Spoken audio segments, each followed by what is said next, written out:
Let's pray. Heavenly Father, bring us some joy along with that beautiful pink candle. Amen. How many of you know what an LP is? How about a 78 or a 45? CDs and MP3s are okay, but if you really want uncompressed full audio, it's got to be vinyl. I still have a few records, and some got played a little bit too much back when I was a teenager. The Beatles' White Album, a bunch of the Beach Boy albums, and I have a Linda Ronstadt album. The song It's So Easy got played so much that it wore this deep groove in the vinyl, so now it just goes, it's so easy, it's so easy, it's so easy, it's so easy, and I have to give it just a tiny bump for it to finish. So a little church history.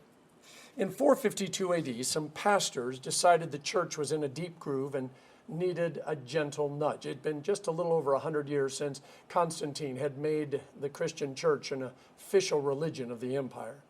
Certain Bible stories got told over and over, creating deep grooves in the worship service. So these pastors created a lectionary that included a psalm, an Old Testament lesson, an epistle, which is just the fancy Greek word for letter, and a reading from one of the Gospels. Now, the lectionary reinforces a particular theme. Make sure we cover all the important events and all the important teachings of the Scriptures. You know that prayer where I go, the Lord be with you and also with you? That's called the collect prayer, and it's the prayer that collects the theme, the thoughts, and puts it into a single prayer right up front. So you go, now I know what we're going to talk about. We do that a little bit in the intro to the worship service. Now, the lectionary makes sure that we see the whole Jesus, not just the parts we like, not just the easy parts. It gives us little nudges to keep us out of the deep grooves. The second Sunday of Advent is all about John the Baptist. And last week we were hanging out at the river. His key word was still repent, but now this week it's a kinder, gentler repent. Last year, Series B, John the Baptist walked out of the wilderness wearing a camel's hair jacket, leather belt around his waist, munching on grasshoppers that he dipped in honey. You can still see the little grasshopper legs stuck in his teeth. And he starts bellowing, repent. That repent was not the kinder, gentler version. It's the unedited version that really makes us, along with everybody else, uncomfortable. This year, the lectionary nudges the needle just a little bit, and we see the other side of John. We begin to understand God's plan just a little bit better. We're not left at repent. Sometimes we need to be yelled at. Other times we need to be coddled. And the key is knowing what time is what. So 2 stories. The first from 1982.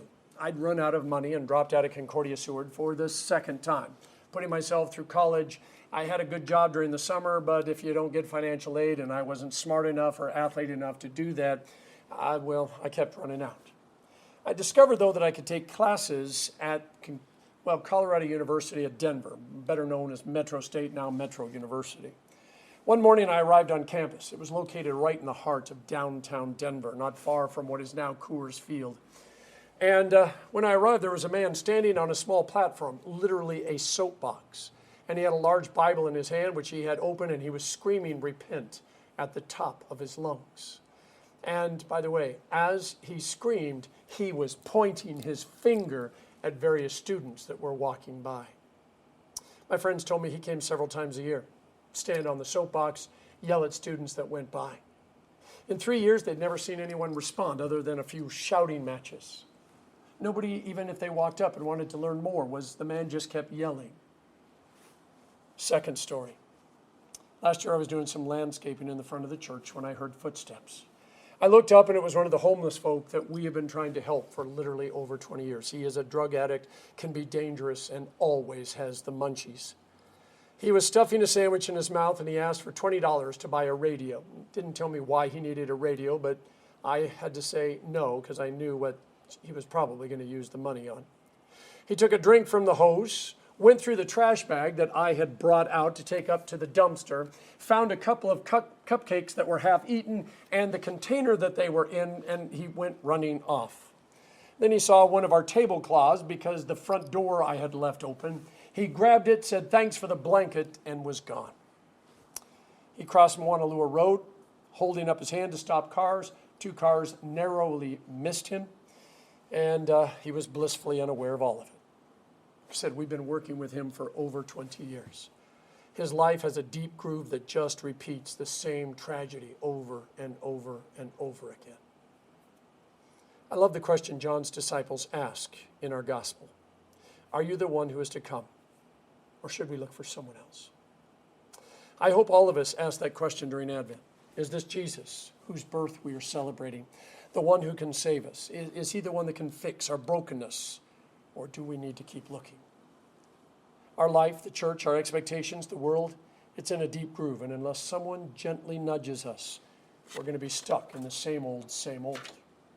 So John the Baptist, earlier in the gospel, pointed to Jesus and said, look, the Lamb of God who comes to take away the sin of the world. Now he asks, so was I wrong? Are you the one we've been waiting for? Do I need to look elsewhere? I mean, it's John's humanity, his willingness to question that endears him to me. See, this is not a crisis of faith. It's an honesty at the deepest level. John bears his soul for God and us to see. He needs a gentle nudge to get out of the deep groove so that he can see God's plan. I can't think of a single time in my life where I used the word repent in a normal conversation. Oh, when I was a Baptist, back when I was a kid, it's possible that, I might have said, have you repented of your sin? But the word repent is a deep groove that most people try to avoid. That preacher at Metro State who pointed at students and yelled, repent. I'm pretty sure those kids heard him say, stop being bad and start being good, because God has a naughty and a nice list. And you don't want to tick him off, because if you do, he's not going to give you any Christmas presents. But that's just totally upside down, no matter how you look at it. Pointing your finger, yelling at people, bullying them with threats, twisting their souls, that's not going to change your heart. It can get someone to do something and make a change out of fear, but that rarely lasts very long. It's only effective for the short-term change. Like when you're yelling at the kids who are misbehaving. If they're in the back seat, you say, I'm going to turn this car around. If they're sitting at the dinner table, you say, no dessert for you. But real change, the kind that allows you to live and leave the past behind so that no one needs to point at you or yell repent anymore. That happens in a totally different way. God is in the change business. More than anything, he wants to change your heart and your mind so you think about things and see things, especially him, differently. And that kind of change isn't going to happen by pointing fingers or yelling. Repentance is not about you becoming a better person by giving up all the bad things that you think or do or say. I know we tend to think that way. It's a deep groove, but real repentance is something very, very different. So much so that, a bunch of reformations have taken place since, the Garden of Eden, not just the one in 1517. See, this is about a change that happens from the inside out. I'm old enough that much of my life is deeply grooved. It's the same thing for me every day. My wife always says, don't you ever think about getting something different on the menu? Don't you ever think about trying something new? It's so much that if somebody says, I know this guy who drinks iced tea by the gallon, likes country music, and wears cowboy boots, the other person says, I know Mitch Gowan. Yeah.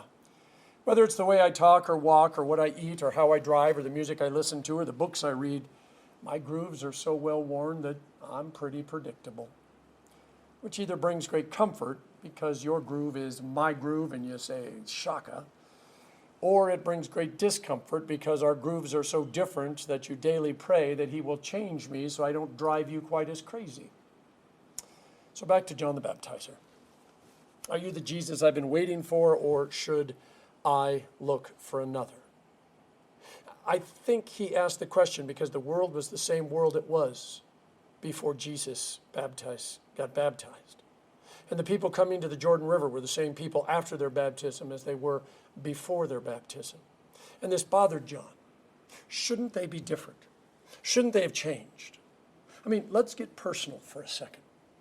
You know all your family members? Be honest. Are there one or two or more that you've been asking God to change certain parts of their life because they've been driving you crazy? How about your boss or your employees? Ever asked God to change them so that they'd be easier to get along with? How about your kids? Dear God, I put so much time into them.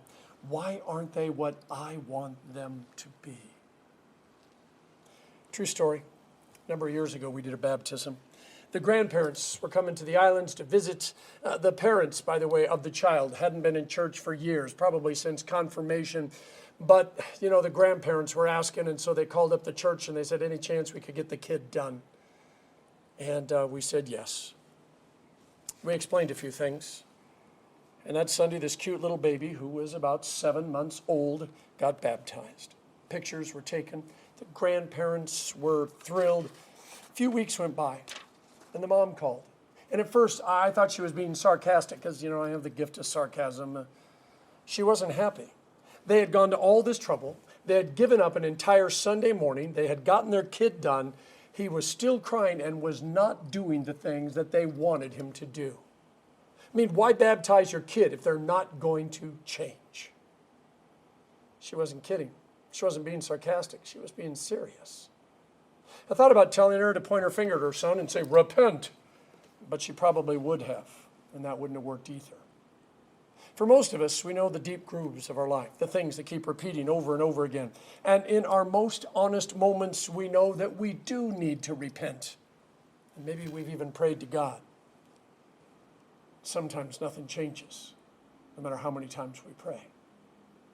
With John, it might cause us to ask, are you the one Jesus we've been waiting for, or should we look for somebody else?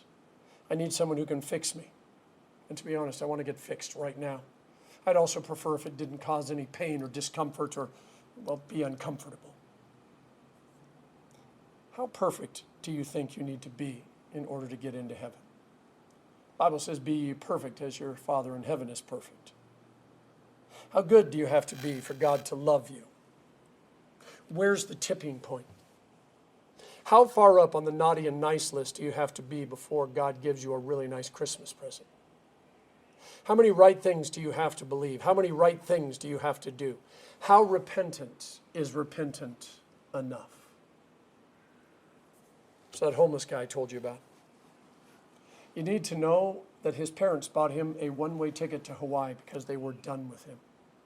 And they knew when he got over here that he'd lose his license and never be able to find his way back, and he hasn't. If you've ever worked with a meth addict, you know they will promise you the moon and then they will steal you blind to get their next fix. I've yelled at him a couple of times. Once when he was drinking the isopropyl alcohol in the church bathroom from the first aid kit. And another time when he was stealing our CFL bulbs. Yeah, I remember those old ice cream bulbs. He was stealing them and breaking them to use as a crack pipe. But I know yelling at him doesn't work. I also know being nice to him doesn't work. I guarantee the tablecloth he took was left behind that next morning, and then the next day he wondered why he was cold. But even though I can't reach him, I know that God can. And maybe that's why he's still alive after all the things that he's done. The police and I often talk about the things he survived, and it makes no sense. His life is an advent of waiting for the one thing that can save him from himself. And I keep hoping he'll find that one thing before it's too late. The call to repent, the call to change isn't a threat. It's not even a thou shalt. It's an invitation. It's God saying, I know who you are. I know what you've done and left undone. I know your failures and your successes. In fact, I know everything about you. And in spite of all of it, you're still getting a Christmas present. In fact, it's because you're on the naughty list that you're getting this particular Christmas present.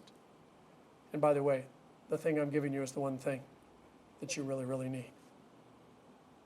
Repentance happens when God gives us a little nudge to get us out of those deep grooves we've gotten ourselves into. And God nudges us, not so we become perfect or even practically perfect in every way, and thus deserve to get saved, but so we begin to understand and embrace his Christmas gift to us. It's a gift of grace and mercy through a tiny little baby that also happens to be God. His gift comes before we get saved, not after. And it doesn't fix us. It leads us closer to him. This is the kind of repentance I can really get behind. See, the other kind, I've got to be this or do that or stop doing this or start doing this more is just plain exhausting. And I really don't need to be any more exhausted than I already am. John the Baptizer was looking for change, and God is a God of change. But John was looking for it in the wrong place. He thought it would start on the outside and make its way inside. But God always starts in the heart and then works his way to the mind and then the body, and it envelops the soul. God always changes your heart before you change your shirt, your language, or even your life. We can get sober, we can get counseling, we can stop eating too much, start exercising, take anger management classes, stop spending so much money, start going to church more often. But that does not mean our life is turned around. It takes time. Because even if we stop doing, thinking, and being the stuff that's bad for us, we still need to learn to think differently about ourselves, about one another, and especially about God. During the Advent season, when we ask Jesus, are you the one, or should we look for somebody else? And Jesus is going to reply, well, what were you looking for? The blind see, the lame walk, lepers are healed, the deaf hear, the dead are raised. And we start to get excited because that is exactly what we were hoping to hear. And then he adds, oh, the poor are being told the good news. And that's when we realize a truth that is beyond anything we expected. It turns out that there is more to this world than looking good and feeling good and everybody thinking we have our act together. For those of us who are still struggling, who can't seem to do everything people want us to do, be everything people expect us to be, the season says there's still hope. Jesus is at work inside us. He's changing us. It may not be easily seen, but we are changing slowly from the inside out.